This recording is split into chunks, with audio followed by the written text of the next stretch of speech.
നമസ്കാരം. ദർശന ടിവിയുടെ എല്ലാ പ്രിയപ്പെട്ട പ്രേക്ഷകർക്കും വിരുദിൻ്റെ ഒരു പുതിയ അധ്യായത്തിലേക്ക് ഹൃദ്യമായ സ്വാഗതം. കൊച്ചി ആസ്ഥാനമായി പ്രവർത്തിക്കുന്ന Vaishakh institute of Vastu and ആസ്ട്രോളജിയുടെ ഡയറക്ടറും പാരമ്പര്യമായി വളരെ വലിപ്പമുള്ള ജ്യോതിഷ പണ്ഡിതൻ കൂടിയാണ് അദ്ദേഹം. വളരെ ആദരപൂർവ്വം സ്വാഗതം ചെയ്യാം Vaishakh institute of astrology and വാസ്തുവിൻ്റെ ഡയറക്ടർ ശ്രീ ജയകൃഷ്ണൻ എസ് വാര്യരെ. നമസ്കാരം സർ. നമസ്കാരം.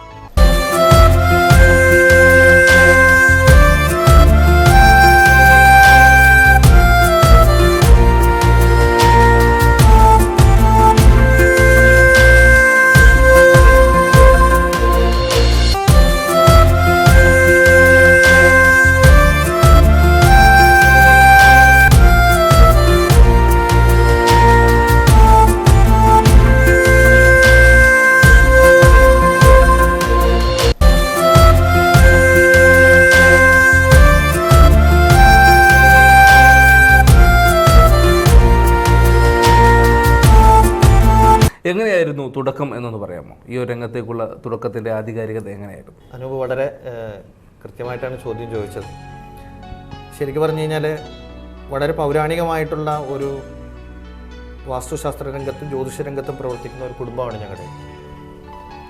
എൻ്റെ വല്യമ്മാവൻ വളരെ പ്രശസ്തനായിട്ടുള്ള സ്വർഗീയനായിട്ടുള്ള ജ്യോത്സ്യൻ പാറയ്ക്കൽ കൃഷ്ണവാര്യർ. അദ്ദേഹം കേരളത്തിലെ ഏറ്റവും അറിയപ്പെടുന്ന വാസ്തുശാസ്ത്ര വിദഗ്ധനും ജ്യോതിഷ പണ്ഡിതനുമായിരുന്നു. ഒരുപോലെ വാസ്തുശാസ്ത്രവും ജ്യോതിഷവും ഒക്കെ കൈകാര്യം ചെയ്യുന്ന ഒരു മഹത് വ്യക്തിയായിരുന്നു അദ്ദേഹം. അദ്ദേഹത്തിൻ്റെ പാരമ്പര്യമാണെങ്കിൽ അദ്ദേഹം ജ്യോതിഷം പഠിച്ച അദ്ദേഹത്തിൻ്റെ ഗുരുനാഥൻ സ്വർണ്ണത്ത് ശങ്കരവാര്യർ. അദ്ദേഹത്തിൻ്റെ ആ സ്വർണ്ണത്ത് ശങ്കരവാര്യരുടെ ഗുരുനാഥൻ എന്ന് പറയുന്നത് കേരളത്തിലെ ഏറ്റവും പ്രശസ്തനായിട്ടുള്ള ജ്യോതിഷ പണ്ഡിതനായിട്ട് ഗണിക്കപ്പെടുന്ന കൊടുങ്ങല്ലൂർ വലിയ കൊച്ചുണ്ണി തമ്പുരാൻ അവർകളാണ്. അദ്ദേഹത്തിൻ്റെ പാരമ്പര്യത്തിൽ നിന്നാണ് തുടർന്ന് സ്വർണ്ണത്ത് ശങ്കരവാര്യരും പിന്നീട് എൻ്റെ വല്യമ്മാവനായിട്ടുള്ള ജ്യോത്സ്യൻ പാറയ്ക്കൽ കൃഷ്ണവാര്യരും ഈ രംഗത്തേക്ക് കടന്നു. വാസ്തുശാസ്ത്ര രംഗം എടുത്ത് പരിശോധിച്ചാൽ കാണിപ്പോൾ ഈ ഒരു കുടുംബം എന്ന് പറയുന്നത് വാസ്തുശാസ്ത്ര രംഗത്തെ ഏറ്റവും പ്രശസ്തമായിട്ടുള്ള കുടുംബം. ഏറ്റവും പ്രശസ്തം തീർച്ചയായിട്ടും എല്ലാവർക്കും അറിയാവുന്ന ആ കുടുംബത്തിൽപ്പെട്ട ആ രംഗത്തെ ആ പരമ്പരയിൽ ഏറ്റവും ശ്രേഷ്ഠനായിട്ടുള്ള വ്യക്തി വലിയ ദാമോദരൻ നമ്പൂതിരിപ്പാട്. അദ്ദേഹത്തിൻ്റെ ശിഷ്യത്വം സ്വീകരിച്ചുകൊണ്ട് ആ കുടുംബത്തിൽ തന്നെ കാണിപ്പോൾ ഒരു മനയിൽ തന്നെ താമസിച്ച് വാസ്തുശാസ്ത്ര രംഗത്തുള്ള അദ്ദേഹത്തിൻ്റെ ആധികാരികമായിട്ടുള്ള പഠനം പൂർത്തിയാക്കി ഗുരുവിൻ്റെ അനുഗ്രഹത്തോടു കൂടി പിന്നീട് ജ്യോതിഷ രംഗത്തും വാസ്തുശാസ്ത്ര രംഗത്തും പ്രവർത്തിക്കുകയും അതിൻ്റെ പ്രവർത്തന മേഖലയായിട്ട് അതിനെ തിരഞ്ഞെടുത്തുകൊണ്ട് കേരളത്തിനകത്തും പുറത്തുമെന്ന് പറയാവുന്ന തരത്തിൽ അദ്ദേഹത്തിൻ്റെ പ്രശസ്തി പരത്തുന്ന തരത്തിലുള്ള ഈ രംഗത്ത് പ്രവർത്തിക്കാൻ അദ്ദേഹം ചെയ്തിട്ടുണ്ട്. അദ്ദേഹം ഉപയോഗിച്ചിരുന്ന കവടിയും അദ്ദേഹത്തിൻ്റെ അനുഗ്രഹമാണ് സൗഭാഗ്യവശാൽ എനിക്ക് വന്നു ചേർന്നുള്ളത് ഒരു ഈശ്വരൻ്റെ മഹത്തായിട്ടുള്ള കൃപയായിട്ട് ഞാൻ കണക്കാക്കുകയാണ്. രണ്ടാമതൊരു കാര്യം പറഞ്ഞു. കെമിക്കൽ എഞ്ചിനീയറിംഗ് പഠിച്ചു. എൻ്റെ ഔദ്യോഗികമായിട്ടുള്ള വിദ്യാഭ്യാസം ആ നിലയിലാണ് ഞാൻ മുന്നോട്ട് കൊണ്ടുപോയത്. കുറച്ചു കാലം മറ്റു പല സ്ഥാപനങ്ങളിലും FACT പോലുള്ള പല സ്ഥാപനങ്ങളിലും ജോലിക്കൊക്കെ പോയിരുന്നുണ്ടെങ്കിലും പിന്നീട് ദൈവനിശ്ചയം പോലെ ഒരു നിമിത്തം പോലെ പിന്നീട് ഈ രംഗത്തേക്ക് വാസ്തുശാസ്ത്ര രംഗത്തും ജ്യോതിഷ രംഗത്തേക്കും കടന്നു വരാനുള്ള സാഹചര്യം ഉണ്ടായി. ആ സാഹചര്യം വരികയും ഇദ്ദേഹത്തിൽ നിന്ന് അനുഗ്രഹമായിട്ട് കിട്ടിയ ഈ കവടിയും മറ്റു കാര്യങ്ങളും ഒക്കെ തന്നെ ഞാൻ ഉപയോഗിച്ചുകൊണ്ട് മുന്നോട്ട് പോകേണ്ടതായിട്ടുള്ള സാഹചര്യം ഉണ്ടായ സമയത്ത് ഞാൻ അതിനെ ഇന്നത്തെ കാലഘട്ടത്തിനും കൂടി യോജിക്കുന്ന തരത്തിൽ ഈ വാസ്തുശാസ്ത്രം എന്ന് പറയുന്നത് വളരെ പഴമയുള്ള ഒരു ശാസ്ത്രമാണ്, വളരെ പഴമയുള്ളതാണ്. അപ്പം അതിൻ്റെ പിന്നെ വേദങ്ങളിലും പുരാണങ്ങളിലും അതുപോലെ തന്നെ ഒക്കെ ഇതിനെക്കുറിച്ചുള്ള അനേകം വിശദീകരണങ്ങളുണ്ട്. അതിനെക്കുറിച്ച് രാമായണത്തിൽ പോലും വാസ്തുശാസ്ത്ര രംഗത്തുണ്ടായിട്ടുള്ള വാസ്തു ആചാര്യന്മാരെക്കുറിച്ചൊക്കെ വിശദീകരിക്കുന്നുണ്ട്. ഇതൊക്കെ കൊണ്ട് തന്നെ ഇതിന് വളരെ പഴമയുള്ള ഒരു ശാസ്ത്രമാണെന്ന് വിലയിരുത്താം. പക്ഷേ ഈ പഴമയുള്ള ശാസ്ത്രത്തിന് അതിപൗരാണികമായിട്ടുള്ള ഈ ഭാരതീയ ശാസ്ത്രശാഖയെ ഇന്നത്തെ കാലഘട്ടത്തിന് പ്രയോജനപ്പെടുത്താൻ പറ്റുന്ന തരത്തിൽ എങ്ങനെ ജനങ്ങൾക്ക് ഉപയോഗപ്രദമാക്കാം എന്നുള്ളതിനെക്കുറിച്ചുള്ള പഠനങ്ങളാണ് ഞങ്ങളുടെ ഇൻസ്റ്റിറ്റ്യൂട്ട് നടത്തിക്കൊണ്ടിരിക്കുന്നത്. വളരെ വ്യത്യസ്ത മേഖലകളിലാണ് സഞ്ചരിക്കുന്നത്. അതിൻ്റെ പേര് സൂചിപ്പിക്കുന്നത് പോലെ തന്നെ ഒരു മോഡേണൈസ് ചെയ്യപ്പെട്ടോ എന്നുള്ള ഒരു സംശയം നിലനിൽക്കുന്നു. എന്താണ് താങ്കൾക്ക് അതിനെക്കുറിച്ച് പറയാം? തീർച്ചയായിട്ടും ഇത് മോഡേണൈസ് ചെയ്യപ്പെട്ട ഒരു പദ്ധതിയാണ് നമ്മൾ ഉപയോഗിച്ചുകൊണ്ടിരിക്കുന്നത്. കാരണം ഏത് ശാസ്ത്രവും സമൂഹത്തിൽ നിലനിൽക്കണം എന്നുണ്ടെങ്കിൽ അതിനെ കാലത്തിന് ഏൽപ്പിക്കുന്ന വെല്ലുവിളികളെ അതിജീവിക്കാനുള്ള കരുത്തുണ്ടാവണം. ഇപ്പോൾ വാസ്തുശാസ്ത്രത്തിന് അതിനുള്ള കരുത്തുണ്ടെന്ന് തെളിയിക്കപ്പെട്ടു കഴിഞ്ഞു. അതുകൊണ്ടാണ് വളരെ പൗരാണികമായിട്ടുള്ള 17 ലക്ഷം വർഷം പഴക്കമുണ്ട് ഈ ഈ ശാസ്ത്രത്തിനെന്നൊക്കെ പലരും പറയുന്നുണ്ട്, അല്ലെങ്കിൽ 10,000 വർഷത്തിലധികം പഴക്കമുണ്ടെന്ന് പറയും. പക്ഷേ ആ ശാസ്ത്രം ഇന്നും ജനങ്ങൾ ഉപയോഗപ്രദമായിട്ടുള്ള നിലയിൽ ഉപയോഗിക്കുന്നുണ്ടെങ്കിൽ അതിൻ്റെ അർത്ഥം ഇന്നത്തെ കാലത്തും ഈ വാസ്തുശാസ്ത്രത്തിന് പ്രസക്തിയുണ്ട്. ഇന്ന് നമുക്കറിയാം നമ്മുടെ സമൂഹത്തിൽ നിരന്തരം വലിയ മാറ്റങ്ങൾ ഉണ്ടായിക്കൊണ്ടിരിക്കും. പണ്ട് കാലത്ത് ഒരു പറമ്പിൽ അല്ലെങ്കിൽ വലിയൊരു പ്ലോട്ടിൽ ഒരു വീട് വെക്കേണ്ട അവസ്ഥയുണ്ടായിരുന്നു. ഇന്നത് മാറി കൊച്ചു സ്ഥലങ്ങൾ, പ്രത്യേകിച്ച് കൊച്ചി പോലത്തെ സിറ്റികളിലൊക്കെ 1.5 സെൻറ്റ് സ്ഥലത്ത് 2 സെൻറ്റ് സ്ഥലത്ത് അല്ലെങ്കിൽ 10-50 നിലകളുള്ള ഫ്ലാറ്റുകളൊക്കെ ഉണ്ടായിക്കൊണ്ടിരിക്കുന്ന ഒരു കാലഘട്ടത്തിലൂടെയാണ് കടന്നുപോയിക്കൊണ്ടിരിക്കുന്നത്. അപ്പോൾ ഇങ്ങനെയുള്ളൊരു കാലഘട്ടത്തിൽ ജീവിക്കുന്ന സമയത്ത് ഈ ശാസ്ത്രത്തിന് പ്രസക്തി ഉണ്ടോ? 100% പ്രസക്തിയുണ്ട്. അതുകൊണ്ടാണ് നേരത്തെ ചോദിച്ച ചോദ്യത്തിന് ഇത് മോഡേണൈസ് ചെയ്യപ്പെട്ടു. ശരിയാണ്, മോഡേണൈസ് ചെയ്യപ്പെട്ടു. എല്ലാ കാലത്തിനും ഉപയോഗപ്രദമാകുന്ന തരത്തിൽ ആ ശാസ്ത്രങ്ങളെ നമുക്ക് ഉപയോഗപ്രദമാക്കാൻ സാധിക്കും, അതിനെ പ്രയോജനപ്പെടുത്താൻ സാധിക്കും. അതിനെ ജനങ്ങളുടെ ജീവിതത്തിന്, അവരുടെ ഐശ്വര്യത്തിന് പ്രയോജനപ്രദമാക്കുമ്പോഴേ ആ ശാസ്ത്രം നിലനിൽക്കാൻ പോകുന്നുള്ളൂ. ഈ രംഗത്ത് മോഡേണായിട്ടുണ്ടാക്കുന്നത്. അതുകൊണ്ട് തന്നെ ഞങ്ങളുടെ അഡ്വൈസറി ബോർഡിൽ അതിപ്രശസ്തനായിട്ടുള്ള ആർക്കിടെക്റ്റുകൾ, സിവിൽ എഞ്ചിനീയേഴ്സ്, അതുപോലെ തന്നെ വലിയ സയൻറ്റിസ്റ്റുകളൊക്കെ ഞങ്ങളുടെ അഡ്വൈസറി കമ്മിറ്റിയിലുണ്ട്. അവരെല്ലാവരും ഇത്തരത്തിലുള്ള ക്ലാസ്സുകൾ സ്റ്റുഡൻസിന് വേണ്ടി നടത്തിക്കൊണ്ടിരിക്കുകയാണ്. ഈ മോഡേൺ ഈ രംഗത്ത്, അതായത് വാസ്തുശാസ്ത്ര രംഗത്ത്, വീട് പണിയുടെ രംഗത്ത് ഉണ്ടായിക്കൊണ്ടിരിക്കുന്ന പുതിയ ട്രെൻഡുകൾ എന്തൊക്കെയാണ്, അതിനെ നമുക്ക് വാസ്തുശാസ്ത്രമായിട്ട് കണക്ട് ചെയ്തുകൊണ്ട് എങ്ങനെ പ്രയോജനപ്പെടുത്താൻ സാധിക്കും, അതനുസരിച്ച് നമുക്ക് എങ്ങനെ വീട് പണിയാൻ സാധിക്കും, അങ്ങനെ പണിയുന്ന വീടുകൾക്ക് എന്തെല്ലാം തരത്തിലുള്ള പ്രത്യേകതകൾ അല്ലെങ്കിൽ ആ തരത്തിലുള്ള ഗുണങ്ങളുണ്ട് എന്ന് കൂടി പഠിപ്പിക്കുന്ന രീതിയിലാണ് ഞാൻ ക്ലാസ്സുകൾ അറേഞ്ച് ചെയ്തിരിക്കുന്നത്. വാസ്തുവും ജ്യോതിഷവും തമ്മിൽ ബന്ധവും വ്യത്യാസവും എന്തൊക്കെയാണ്? പൊതുജനങ്ങളെല്ലാം അറിഞ്ഞിരിക്കേണ്ട ഒരു നല്ല ചോദ്യമാണ് ശരിക്കും പറഞ്ഞു കഴിഞ്ഞാൽ. കാരണം വാസ്തുശാസ്ത്രവും ജ്യോതിഷവും അതുപോലെ തന്നെ ക്ഷേത്രത്തെ കേന്ദ്രീകരിച്ചുകൊണ്ടിരിക്കുന്ന തന്ത്രവിദ്യയും ഒക്കെ തമ്മിൽ പരസ്പരം ബന്ധപ്പെട്ട് കിടക്കുന്ന കാര്യങ്ങളാണ്. അതിൽ തന്നെ വളരെ വിശേഷമാണ് വാസ്തുവിദ്യയും ജ്യോതിഷവും തമ്മിലുള്ള ബന്ധം. അപ്പോൾ ഇപ്പോൾ ഇന്നത്തെ കാലഘട്ടത്ത് ഏറ്റവും കൂടുതൽ ജനങ്ങൾ അല്ലെങ്കിൽ കൂടുതൽ ആളുകൾ ചിന്തിച്ചുകൊണ്ടിരിക്കുന്നത് വാസ്തുവിനെ കുറിച്ചിട്ട്. ഇപ്പോൾ വീട് പണിയുന്ന സമയത്ത് ആ സ്ഥലം വീട് പണിയാൻ പറ്റുന്നതാണോ, അല്ലെങ്കിൽ ആ സ്ഥലത്ത് ആ സ്ഥലം വാസയോഗ്യമാണോ, അതുപോലെ തന്നെ സ്ഥലത്തിന് എപ്പോഴും എന്തെങ്കിലും തരത്തിലുള്ള ദോഷങ്ങളുണ്ടോ, വാസ്തുശാസ്ത്രപ്രകാരം എന്തെങ്കിലും ദോഷങ്ങളുണ്ടോ എന്നൊക്കെ എപ്പോഴും ചോദിക്കാറുണ്ട്. ഇതേ കാര്യം തന്നെ ജ്യോതിഷവുമായിട്ട് ബന്ധപ്പെട്ടുകൊണ്ട്. ഇപ്പോൾ ജ്യോതിഷത്തിൽ ഒരു വ്യക്തിയുടെ ജാതകം എടുത്ത് പരിശോധിച്ചാൽ ആ വ്യക്തിക്ക് വീട് പണിയാനുള്ള സമയമായോ എന്ന് ജാതകത്തിൽ കൃത്യമായിട്ട് പറയുന്നുണ്ട്. അതുപോലെ തന്നെ ഒരു വ്യക്തി ഇന്ന സ്ഥലത്തിലുള്ള ഒരു വീട് മേടിക്കാൻ വേണ്ടി ഉദ്ദേശിച്ചിരിക്കുന്നു, ആ സ്ഥലം അതിന് വാസയോഗ്യമാണോ എന്ന് പ്രശ്നം വെച്ച് കബഡി വെച്ചിട്ട് അല്ലെങ്കിൽ ജ്യോതിഷ പ്രകാരം നോക്കി അതിന് ഉത്തരം കണ്ടെത്താനും സാധിക്കും. അതുകൊണ്ട് തന്നെ ഇതിലുള്ള ജ്യോതിഷത്തിലും വാസ്തുവിലും പറയപ്പെടുന്ന പല കാര്യങ്ങളും പരസ്പരം പൂരകങ്ങളാണ്. പരസ്പരം എതിരായിട്ടുള്ള കാര്യങ്ങളല്ല അതിൽ പറഞ്ഞിരിക്കുന്നത്, പരസ്പരം പൂരകങ്ങളായിട്ടുള്ള ഒരു നാണയത്തിൻ്റെ രണ്ട് വശങ്ങളെന്ന് തന്നെ പറയാവുന്ന, അതല്ലെങ്കിൽ പരസ്പരം യോജിച്ചുകൊണ്ട് മുന്നോട്ട് കൊണ്ടുപോകാവുന്ന ഒരു കാര്യമാണ്. അത് തന്നെയാണ് പിന്നീട് ക്ഷേത്രം. അതിനെക്കുറിച്ച് കുറച്ചും കൂടി അഡ്വാൻസ്ഡ് ആയിട്ടുള്ള ഒരു കാര്യമാണ് ക്ഷേത്ര നിർമ്മിതി, ക്ഷേത്രത്തിൽ നടക്കുന്ന പൂജകൾ അല്ലെങ്കിൽ ക്ഷേത്രത്തിൽ നടക്കുന്ന കാര്യങ്ങൾ. ഇതിനൊക്കെ കേരളത്തിലെ ക്ഷേത്രങ്ങൾക്ക് ചില പ്രത്യേകതകൾ. ഇതെല്ലാം പരസ്പരം ബന്ധപ്പെട്ട് കിടക്കുന്ന ഒരു ശാസ്ത്ര സംവിധാനമാണ്. അതിനെ വെച്ച് നോക്കുമ്പോൾ ഇതെല്ലാം കുറച്ചും കൂടി പരസ്പരം പൂരകങ്ങളാണെന്ന് തന്നെ നമുക്ക് പറയാം. അതുകൊണ്ട് തന്നെ വാസ്തുശാസ്ത്രവും ജ്യോതിഷവും തമ്മിൽ പരസ്പരം സമന്വയപ്പെട്ട് പോകേണ്ടത് ആവശ്യമാണ്. നമ്മുടെ ഇൻസ്റ്റിറ്റ്യൂട്ട് ഇതെങ്ങനെയാണ് കൈകാര്യം ചെയ്യുന്നത്? ജ്യോതിഷത്തെ സംബന്ധിച്ചിടത്തോളം ഇൻസ്റ്റിറ്റ്യൂട്ടിൽ ഇപ്പോൾ വാസ്തുവിനെ സംബന്ധിച്ചുള്ള ക്ലാസ്സുകളും നടത്തുന്നുണ്ട്, ജ്യോതിഷത്തെക്കുറിച്ചുള്ള ക്ലാസ്സുകളായിരുന്നു. ജ്യോതിഷത്തെ സംബന്ധിച്ചുള്ള ക്ലാസ്സുകൾ ഇപ്പോൾ വീട് പണിക്ക് എപ്പോഴും ഉണ്ടാകുന്ന പല കാര്യങ്ങളിലൊന്ന് വീട് പണിക്കുള്ള മുഹൂർത്തം കുറിക്കുക. അങ്ങനെ അത് ജ്യോതിഷവുമായിട്ട് ബന്ധപ്പെട്ട് പരസ്പരം ബന്ധപ്പെടുത്തി ചിന്തിക്കേണ്ട കാര്യമാണ്. അതുപോലെ തന്നെ ഗൃഹപ്രവേശം നടത്തുന്ന സമയത്ത് അല്ലെങ്കിൽ വീടിൻ്റെ ഉള്ളിൽ നടക്കേണ്ട മറ്റു കാര്യങ്ങളൊക്കെ സംബന്ധിച്ചിടത്തോളം ചിന്തിക്കുമ്പോൾ ഇങ്ങനെ സമയവും മുഹൂർത്തവും കാലമൊക്കെ തീരുമാനിക്കേണ്ടതുണ്ട്. അതുപോലെ തന്നെ ഈ വീട് പണിയുന്ന വ്യക്തിയുടെ ജീവിതമായിട്ട് പരിശോധിക്കുമ്പോഴും അവരുടെ ജാതകം പരിശോധിച്ചതിന് ശേഷം വേണം നമുക്ക് കൃത്യമായിട്ട് ഈ മുഹൂർത്തങ്ങൾ അല്ലെങ്കിൽ ഇത്തരത്തിലുള്ള കാര്യങ്ങൾ മുന്നോട്ട് പോകാനായിട്ട്. ഒരാൾക്ക് സമയം അനുകൂലമല്ലെങ്കിൽ ഈ കാര്യത്തിന് ഇറങ്ങി പുറപ്പെട്ടാൽ വീണ്ടും വിജയിച്ചോളണമെന്നില്ല. അപ്പോൾ അങ്ങനെയുള്ള അനുഭവങ്ങൾ ഉണ്ടാവാറുണ്ട്. അപ്പോൾ അതുകൊണ്ട് പരസ്പരം പൂരകങ്ങളാണ്. അതിനെയും എല്ലാം ആശ്രയിച്ചുകൊണ്ട് മുന്നോട്ട് പോകാൻ പറ്റുന്ന തരത്തിലുള്ള കോഴ്സുകളും ക്ലാസ്സുകളുമാണ് നമ്മൾ അറേഞ്ച് ചെയ്തിരിക്കുന്നത്. ഈ ഒരു ഗുരുകുലം അല്ലാതെ മറ്റേതൊക്കെ മേഖലകളിലാണ് സാർ കൂടുതലും സജീവമായി?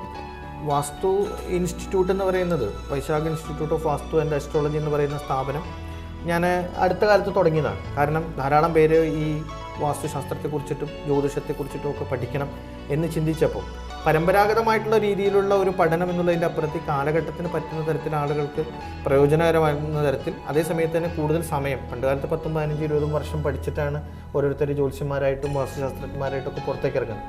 അതിൻ്റെ അപ്പുറത്ത് വളരെ ചുരുങ്ങിയ സമയം കൊണ്ട് തന്നെ ഈ രംഗത്തുള്ള അവരുടെ പ്രാഗൽഭ്യം തെളിയിക്കുന്നതിനും അവർക്ക് ഈ രംഗത്ത് പല കാര്യങ്ങളും കോൺട്രിബ്യൂട്ട് ചെയ്യുന്നതിനും ഒക്കെ പറ്റുന്ന തരത്തിൽ അവരുടെ നിത്യജീവിതവുമായിട്ട് ബന്ധപ്പെട്ട കാര്യങ്ങളിൽ അവർക്ക് വാസ്തുശാസ്ത്രത്തിൻ്റെ ഇടപെടലുകൾക്ക് സാധ്യമാകുന്ന തരത്തിൽ അവരെ പ്രാഗൽഭ്യമുള്ളവരാക്കി തീർക്കുക എന്നുള്ളൊരു ഉദ്ദേശത്തോടു കൂടിയിട്ടാണ് ഇൻസ്റ്റിറ്റ്യൂട്ട് തുടങ്ങി. പക്ഷേ ഞങ്ങൾ പാരമ്പര്യമായിട്ട് ചെയ്തുകൊണ്ടിരിക്കുന്നത്, ഇപ്പോൾ ഞങ്ങൾ കുടുംബപരമായിട്ടൊക്കെ ചെയ്തുകൊണ്ടിരിക്കുന്നത് പണ്ട് മുതലേ തന്നെ ജ്യോതിഷ സംബന്ധമായിട്ടുള്ള കാര്യങ്ങളാണ്. ഇപ്പോൾ ജ്യോതിഷയെ സംബന്ധിച്ചിടത്തോളം ഏറ്റവും പ്രധാനപ്പെട്ട കാര്യം വെച്ചാൽ അഷ്ടമംഗല പ്രശ്നം നടത്തുക എന്നുള്ളതാണ്. അമ്പലങ്ങളിൽ, അതുപോലെ തന്നെ പൗരാണികമായിട്ടുള്ള കുടുംബങ്ങളിൽ, അങ്ങനെയൊക്കെയുള്ള സ്ഥലങ്ങളിൽ അഷ്ടമംഗല പ്രശ്നം നടത്തി പ്രശ്നത്തിൻ്റെ പരിഹാരം നിർദ്ദേശിക്കുക, അതിനുള്ള പൂജകളും അങ്ങനെയുള്ള കാര്യങ്ങളൊക്കെ അവർക്ക് വേണ്ട തരത്തിൽ നടത്തി കൊടുത്ത് അവർക്ക് ഉയർച്ച ഉണ്ടാവാൻ പറ്റുന്ന തരത്തിൽ അവരുടെ ജീവിതത്തിൽ ഉയർച്ചയ്ക്ക് തടസ്സമായിട്ട് നിൽക്കുന്ന ചില കാര്യങ്ങളൊക്കെ നിർമ്മാർജ്ജനം ചെയ്ത് അവർക്ക് കൂടുതൽ ഊർജ്ജത്തോടും ഉത്സാഹത്തോടും കൂടിയിട്ട് മുന്നോട്ട് പോകാൻ പറ്റുന്ന തരത്തിൽ അവർക്ക് പ്രേരണ പകർന്നു നൽകുന്ന കാര്യങ്ങളാണ് നടന്നുകൊണ്ടിരിക്കുന്നത്.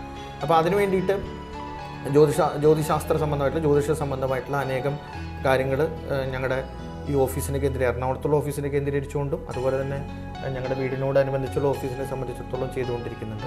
അപ്പോൾ ദേശവിദേശങ്ങളിൽ നിന്നൊക്കെ ധാരാളം ആൾക്കാർ ഈ ആവശ്യത്തിന് വേണ്ടിയിട്ട് ജ്യോതിഷ സംബന്ധമായിട്ടുള്ള അവരുടെ ജീവിതം പലപ്പോഴും അങ്ങനെയാണല്ലോ, ജീവിതത്തിലെല്ലാം ശരിയാണെന്ന് നമ്മൾ ചിന്തിക്കുമ്പോഴും ചില കാര്യങ്ങൾക്ക് പെട്ടെന്ന് തടസ്സങ്ങൾ വരും. ജ്യോതിഷം അങ്ങനെയാണ്, അതായത് എല്ലാ കാര്യങ്ങളും വളരെ സ്മൂത്തായിട്ടാണ് പോയിക്കൊണ്ടിരിക്കുന്നതെന്ന് പറയുമ്പോൾ പെട്ടെന്നെല്ലാം തകിടം മറിഞ്ഞു വീഴും. അല്ല, ജീവിതത്തിൽ നമ്മളൊന്നും ചിന്തിക്കാത്ത മനുഷ്യൻ എന്നുള്ള നിലയിൽ മെറ്റീരിയലായിട്ട് നമുക്ക് പരിഹരിക്കാൻ പറ്റാത്ത ചില പ്രശ്നങ്ങൾ നമ്മൾ മുമ്പിലേക്ക് കടന്നു. അപ്പോഴാണ് ആളുകൾ ചിന്തിക്കുന്നത് എന്തുകൊണ്ടാണ് എനിക്കിങ്ങനെ സംഭവിച്ചത്, എന്താണ് ഇതിന് പരിഹാരം, അല്ലെങ്കിൽ എന്തുകൊണ്ടാണ് ഇങ്ങനെ സംഭവിച്ചത് എന്ന് ചിന്തിക്കുമ്പോൾ അവർ ജ്യോതിഷയെ ആശ്രയിക്കുന്നു. ജ്യോതിഷവുമായിട്ട് ബന്ധപ്പെട്ട കാര്യങ്ങൾ, തലക്കുറി, ജാതകം ഇതൊക്കെ എടുത്ത് പരിശോധിക്കാൻ തുടങ്ങും. അങ്ങനെ പരിശോധിക്കുന്ന സമയത്താണ് അവരുടെ ജീവിതത്തിൽ ഉണ്ടാകുന്ന ചില പ്രതിസന്ധികളെക്കുറിച്ചിട്ട്, ചില കുഴപ്പങ്ങളെക്കുറിച്ചിട്ട്, അല്ലെങ്കിൽ അവർക്കുണ്ടായിട്ടുള്ള ചില പ്രതിസന്ധികളെക്കുറിച്ച് അവർ ചിന്തിക്കുന്നു. ആ പ്രതിസന്ധികൾക്കെല്ലാം ചിന്തിച്ച് അതിനെ ഗണിച്ച് കണ്ടെത്തി അതിൻ്റെ കാര്യങ്ങളെക്കുറിച്ച് അവരെ ബോധ്യപ്പെടുത്തി അതിനുശേഷം അവർക്ക് അതിനുള്ള പരിഹാരങ്ങൾ നിർദ്ദേശിക്കും. ഇത് ജ്യോതിഷത്തിലെ ഒരു പ്ലസ് പോയിൻ്റ്, അല്ലെങ്കിൽ ഏറ്റവും വലിയ കാര്യം വെച്ച് കഴിഞ്ഞാൽ എല്ലാ പ്രശ്നത്തിനും പരിഹാരമുണ്ട് എന്ന് പറയുന്ന ഒരു ശാസ്ത്രമാണ് ജ്യോതിഷം.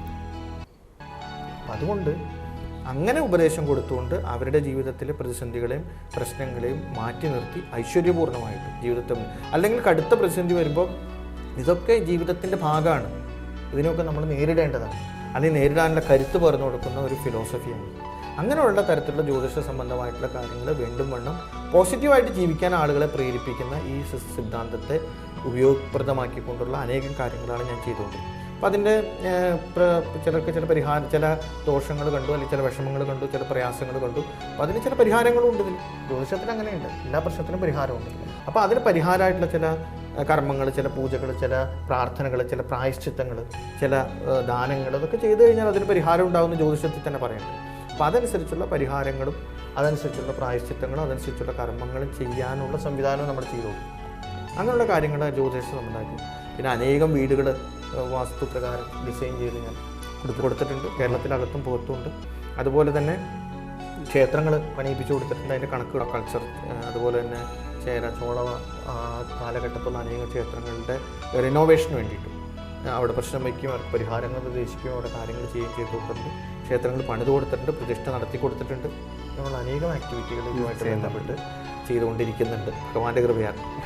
എന്താണ് ഇൻസ്റ്റിറ്റ്യൂട്ടിൻ്റെ മറ്റു പ്രത്യേകതകൾ, മറ്റു കോഴ്സുകൾ ഉണ്ടെങ്കിൽ അതിൻ്റെ വിവരങ്ങൾ എന്തൊക്കെയാണ്? ഈ Vaishakh institute of Vastu and astrology Vastu ജ്യോതിഷവും പഠിപ്പിക്കുന്ന ഏറ്റവും പ്രാഗൽഭ്യമുള്ള ഒരു ഇൻസ്റ്റിറ്റ്യൂട്ട് തന്നെയാണ്, യാതൊരു സംശയമില്ല. പക്ഷേ അതോടൊപ്പം തന്നെ ഞങ്ങൾ നമ്മുടെ ഭാരതീയമായിട്ടുള്ള ശാസ്ത്രശാഖകൾ, അതായത് ഈ അടുത്ത കാലത്ത് ഏറ്റവും കൂടുതൽ പ്രചാരം കിട്ടിയ ഒരു സംവിധാനമാണ് യോഗ. യോഗയ്ക്ക് ഇന്ന് ലോകത്ത് മുഴുവൻ തന്നെ വലിയ പ്രസക്തിയും പ്രാധാന്യവും ഉണ്ടായി. അന്താരാഷ്ട്ര യോഗ ദിനം നടന്നു. വലിയ നിലയിലുള്ള ഒരു പ്രൊമോഷൻ യോഗയെക്കുറിച്ച് നടക്കുന്നുണ്ട്. അതോടനുബന്ധിച്ചപ്പോൾ ഞങ്ങളുടെ ഈ സ്ഥാപനത്തിൽ വെച്ചിട്ട്, ഈ നേരത്തെ അനൂപ് സൂചിപ്പിച്ചതുപോലെ വളരെ വിശാലമായിട്ടുള്ള ഏരിയ ഉള്ളത് കൊണ്ട് തന്നെ ഈ ഇൻസ്റ്റിറ്റ്യൂട്ടിൽ ഞങ്ങൾ ഒരു യോഗ സെൻറ്റർ തുടങ്ങണമെന്ന് വിചാരിച്ചുകൊണ്ട് സാധാരണഗതിയിലുള്ള ഒരു യോഗ എന്നുള്ളതിൻ്റെ അപ്പുറത്ത് ഫണ്ടമെൻ്റലായിട്ടുള്ള യോഗ ക്ലാസ്സുകൾ നടക്കുന്നുണ്ട്. അതുകൂടാതെ അഡ്വാൻസ്ഡ് യോഗ ക്ലാസ്സുകൾ തുടങ്ങാൻ വേണ്ടിയിട്ട് Vaishakh school of advanced yoga studies Vaishakh Jyothisha Vidya ഗുരുകുലം എന്ന് പറഞ്ഞിട്ട് ഒരു ഇൻസ്റ്റിറ്റ്യൂട്ട് രജിസ്റ്റർ ചെയ്ത് അതിൻ്റെ പ്രവർത്തനങ്ങൾ നടത്തിക്കൊണ്ടിരിക്കുന്നുണ്ട്. അതുമായിട്ട് ബന്ധപ്പെട്ടുകൊണ്ട് അഡ്വാൻസ്ഡ് ആയിട്ടുള്ള യോഗ ക്ലാസ്സുകൾ, ഫണ്ടമെൻ്റൽ യോഗ ക്ലാസ്സുകൾ, അതുപോലെ തന്നെ പിന്നെ ഈ യോഗ തെറാപ്പി, യോഗയിലൂടെ ചില രോഗങ്ങൾക്ക് ശമനം ഉണ്ടാവുക, അതുപോലെ തന്നെ യോഗ ജീവിതത്തിൻ്റെ ഭാഗമാക്കി മാറ്റുക, ഇങ്ങനെയുള്ള കാര്യങ്ങളെല്ലാം പ്രയോജനപ്പെടുത്തിക്കൊണ്ടുള്ള ഒരു യോഗ സെൻറ്ററും കൂടിയിട്ട് ഞങ്ങൾ ഇതോടനുബന്ധിച്ച് തന്നെ ആരംഭിച്ചിട്ടുണ്ട്. അപ്പോൾ യോഗ സെൻറ്റർ എന്നുള്ളത് മാത്രമല്ല, ഇപ്പോൾ ഈ യോഗ, സംസ്കൃതം, അതുപോലെ ഭഗവത്ഗീത, അങ്ങനെ തുടങ്ങിയതായിട്ടുള്ള നമ്മുടെ ആയുർവേദം തുടങ്ങി പൗരാണികമായിട്ടുള്ള ഭാരതീയ ശാസ്ത്രശാഖകളുണ്ട്. അവരെയെല്ലാം നിത്യജീവിതത്തിൽ പ്രയോജനപ്പെടുത്തുക വേണ്ടതാണ് എന്നുള്ള നിലയിൽ, എന്നുള്ള ഒരു ഉദ്ദേശത്തോടു കൂടി തന്നെ ഈ കാര്യങ്ങളെല്ലാം സമന്വയിപ്പിച്ചുകൊണ്ടുള്ള ചില പ്രോഗ്രാമുകൾ ഞങ്ങൾ ഭാവിയിൽ നടത്താൻ വേണ്ടി ഉദ്ദേശിക്കുന്നു. ഉദാഹരണമായിട്ട് പറഞ്ഞു കഴിഞ്ഞാൽ, ഇപ്പോൾ വെക്കേഷൻ കാലത്ത് കുട്ടികൾക്ക് എല്ലായിടത്തും പേഴ്സണാലിറ്റി ഡെവലപ്മെൻറ്റ് ക്ലാസ്സുകൾ നടക്കാം, വ്യക്തിത്വ വികസന ക്ലാസ്സുകളിൽ അനേകം പ്രഗത്ഭരായിട്ടുള്ള ആൾക്കാരെ എല്ലാം പങ്കെടുപ്പിച്ചുകൊണ്ടുള്ള അവരുടെ ഉള്ളിൽ ഉറഞ്ഞു കിടക്കുന്ന സർഗശേഷി വികസിപ്പിക്കാനും, അതോടൊപ്പം തന്നെ അവരെ പിന്നോട്ട് വലിക്കുന്നതായിട്ടുള്ള ചില റിട്ടാർഡ് ചെയ്തുകൊണ്ടിരിക്കുന്നതായിട്ടുള്ള ചില നെഗറ്റീവ് ഫോഴ്സസിനെ മാറ്റിക്കൊണ്ട് അവർക്ക് കൂടുതൽ കോൺഫിഡൻസ് പകർന്നു കൊടുക്കാനും വേണ്ടിയിട്ടാണ് ഇത്തരത്തിൽ ക്ലാസ്സുകൾ സംഘടിപ്പിക്കുന്നത്. അപ്പോൾ അനേകം ഇൻസ്റ്റിറ്റ്യൂട്ടുകൾ നടത്തുന്നു. ഞങ്ങൾ ഇതുപോലത്തെ ഇൻസ്റ്റിറ്റ്യൂട്ട് നടത്തുന്നുണ്ട്, അങ്ങനെയുള്ള ക്ലാസ്സുകൾ നടത്താൻ വേണ്ടി ഉദ്ദേശിക്കുന്നുണ്ട്. ആ ക്ലാസ്സുകളിൽ ഇത്തരത്തിലുള്ള അവരുടെ മനസ്സിനെ അവർ ദുർബലപ്പെടുത്തുന്നതായിട്ടുള്ള ചിന്തകളെയും അവരുടെ ഇതിനെയൊക്കെ മാറ്റിയെടുത്തിട്ട് അവരിൽ ഊർജ്ജസ്വലത വർദ്ധിപ്പിക്കാനും സർഗശേഷി പുറത്തു കൊണ്ടുവരാനും അവരിലുള്ള മനുഷ്യനെ കണ്ടെത്താനും ആ കഴിവുകളെ വീണ്ടും വേണം പ്രയോജനപ്പെടുത്താനും ഒക്കെ പറ്റുന്ന തരത്തിലുള്ള അനേകം ക്ലാസ്സുകൾ.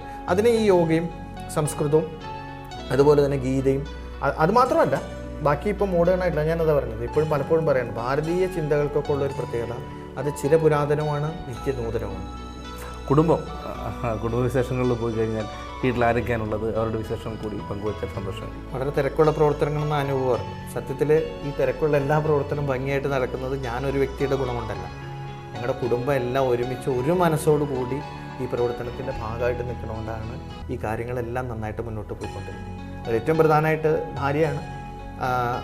അത് ശ്രീകല ജെ വാര്യർ ഇതിൻ്റെ കോർഡിനേറ്ററായിട്ട് പ്രവർത്തിക്കുന്ന, ഇതിൻ്റെ കാര്യങ്ങളിലെ ആക്ടിവിറ്റികളിലൊക്കെ സജീവമായിട്ടുണ്ട്.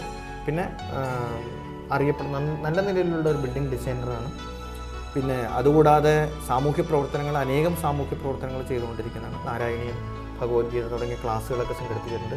അതുകൂടാണ്ട് സോഷ്യൽ വർക്ക് ചെയ്യുന്ന, സമൂഹത്തിൽ ഇറങ്ങി പ്രവർത്തിച്ചുകൊണ്ടിരിക്കുന്ന, ജനങ്ങൾക്ക് വേണ്ടി പ്രവർത്തിക്കുന്ന അനേകം സർവീസ് ആക്ടിവിറ്റികളും പൊതുപ്രവർത്തനങ്ങളും ഒക്കെ ചെയ്തുകൊണ്ടിരിക്കുന്ന ഒരു വ്യക്തിയാണ്. മകൻ ജേർണലിസം, വിഘ്നേഷ് എന്നാണ് പേര്, വിഘ്നേഷ്. അദ്ദേഹം ജേർണലിസം പഠിച്ചുകൊണ്ടിരിക്കുന്ന ആളാണ്. ആളും ഈ പ്രവർത്തനങ്ങളിലൊക്കെ അസോസിയേറ്റ് ചെയ്തുകൊണ്ടിരിക്കുന്ന പ്രവർത്തനമാണ്. വാസ്തുവും ജ്യോതിഷവും ഒക്കെ നന്നായിട്ട് അറിയാവുന്ന ആളാണ്. ഇത്രയും താങ്കളുടെ വിലപ്പെട്ട സമയം ഞങ്ങളുടെ പ്രേക്ഷകരെ സംബന്ധിച്ചതിൽ ഞങ്ങൾക്ക് വളരെയധികം ഹൃദ്യമായി നന്ദി അറിയിക്കാൻ തന്നെയാണ് സഞ്ചരിക്കുന്നത്. ഈ ഒരു മേഖലയിൽ എന്തായാലും ഈശ്വരൻ എല്ലാവിധ അനുഗ്രഹങ്ങളും താങ്കൾക്ക് തരട്ടെ. ഇത്രയും സമയം ഞങ്ങളോട് സഹകരിച്ചതിൽ ഞങ്ങളുടെ ഹൃദയംഗമായി നന്ദി അറിയിക്കുകയാണ്. നന്ദി.